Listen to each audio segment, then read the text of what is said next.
What's up, seniors? Hope you're all doing well and welcome to your 10th pre-calc class with, of course, me, your favorite teacher. So stop denying it to yourself, stop the madness, just be free of the burden that is a denial that I am your favorite teacher. Ladies and gentlemen, I know that I say this every time in every video or every time I leave you guys a voice or every time we have any chance to communicate with you guys. But I hope you guys are doing well. I hope you're staying safe. I hope you and your families are doing extremely well when you see this video. I know that these have been challenging times to say the least. And I know what I say sounds very cliche, but I want you guys to understand that in these very uncertain times, the best thing you can do is fill yourselves with as much positivity as you can. Now, it doesn't matter how dark the night is or how uncertain everything seems. And I know that sometimes it feels like we're walking and we don't know where we're going. But the good thing about all these uncertainty and all these dark times and all the dark clouds that may be all over us is that everything has an end. Nothing is eternal, including bad times, guys. And I know this is going to be over very soon. And I know that we're going to see each other very soon. And we're going to be able to pick up where we left off. And I'm going to be there in your graduation holding a big sign that says Invictus 2020, and I'm going to be there right with you guys, okay? So I know that that sounds cliche, but you know what? It is what it is. And now I'm going to give you 3 seconds to get your books and go to page 249 and just pretend we're in your classroom. And I'm going to say, hey, you, put away your phone. Maybe you take away your phone, open your book to page 249, right? So page 249. The topic continues to be maximum and minimum. We're going to see example 4 on page 249, and at the end of the video, like I do every video, I am going to give you guys the exercises that we're going to be working on, okay? So this video is a short one. The exercises are really easy to do, and it shouldn't take us too much time. So the show must go on. Let's get the party started. Here we go, example 4A, page 249. Now, maximum and minimum. In our previous videos, what we did was we took a function and we turned it into standard form, and then based on the standard form, we did our whole vertex and we found a maximum and we found a minimum. Well, that's not what we're going to do in this video. One requisite still remains the same, which is that if A, in other words, the first term is positive, the graph opens upward and there's a minimum. And if A is negative, that means that the graph opens downward and there is a maximum. So with that in mind, guys, let's take a look at this. Again, I'm going to step out of camera real quick just so you guys have the opportunity to kind of see what we're doing and look for the page if you still haven't found it, page 249. Okay, I'll be back in a couple of seconds and we're going to get started with this. All right, ladies and gentlemen, so let's get started.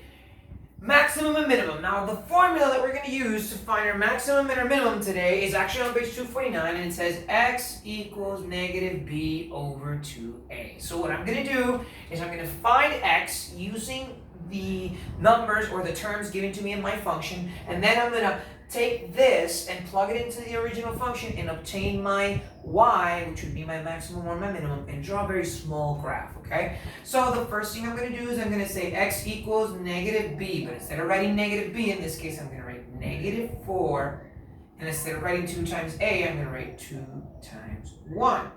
And 2 times 1 is negative 2, so that would be negative 4 over 2, which would equal to negative 2. So the value of x is negative 2.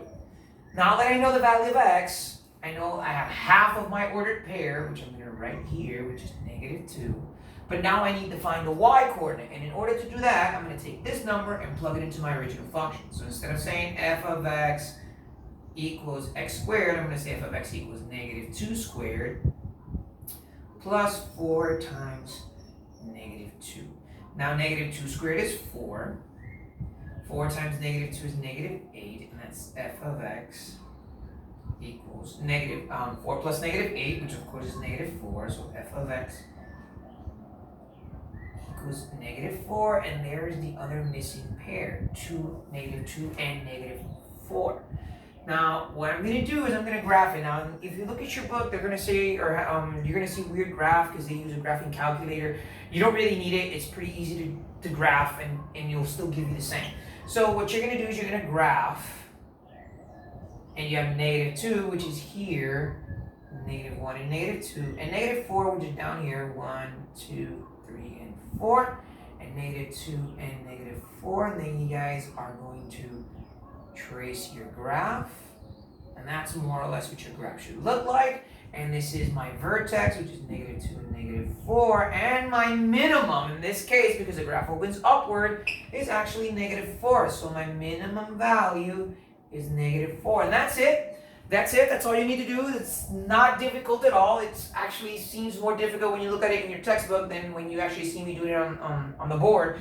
And it's really easy. And 4b is essentially the same thing, guys. So we're going to do the same thing.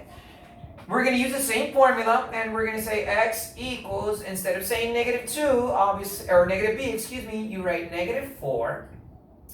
And what you're going to do is you're going to write 2, times negative 2, okay? So instead of writing 2 times 0, 2 times negative 2. So negative 4 obviously stays the same because there's nothing I'm going to do with it. And I'm going to multiply 2 times negative 2, which is also negative 4. Which leaves me with negative 4 divided by negative 4, which we all know is positive 1. So that means that x is going to equal positive 1, and I have half of my ordered pair, and I'm just going to write it down here. Now I need to find my y-coordinate, and in order for me to find my y-coordinate, I have to take this one and plug it into that formula. And I know it sounds crazy, but or difficult, but it's really simple. You're going to say f of x equals negative 2 times 1 squared, obviously, plus 4 times 1 minus 5. Now, 1 times 1 is 1, and 1 times negative 2 is negative 2, so all this is going to equal to negative 2. 4 times 1 is 4, so that's pretty much straightforward there. You don't really need to do much with it. And I bring down the minus 5. And of course, all that is f of x equals. So negative 2 plus 4 is 2, and 2 minus 5 equals negative 3, so f of x equals negative 3. And here is the missing part of my equation, all right? So take a look. Again, 1 times 1 is 1. 1 times negative 2 is negative 2. 4 plus negative 2 is 2. And 2 minus 5 is negative 3. So go ahead and take a look at that real quick. And now what we're going to do is we're simply going to graph the function, okay? Now remember that the graph opens upward in this case because a is negative.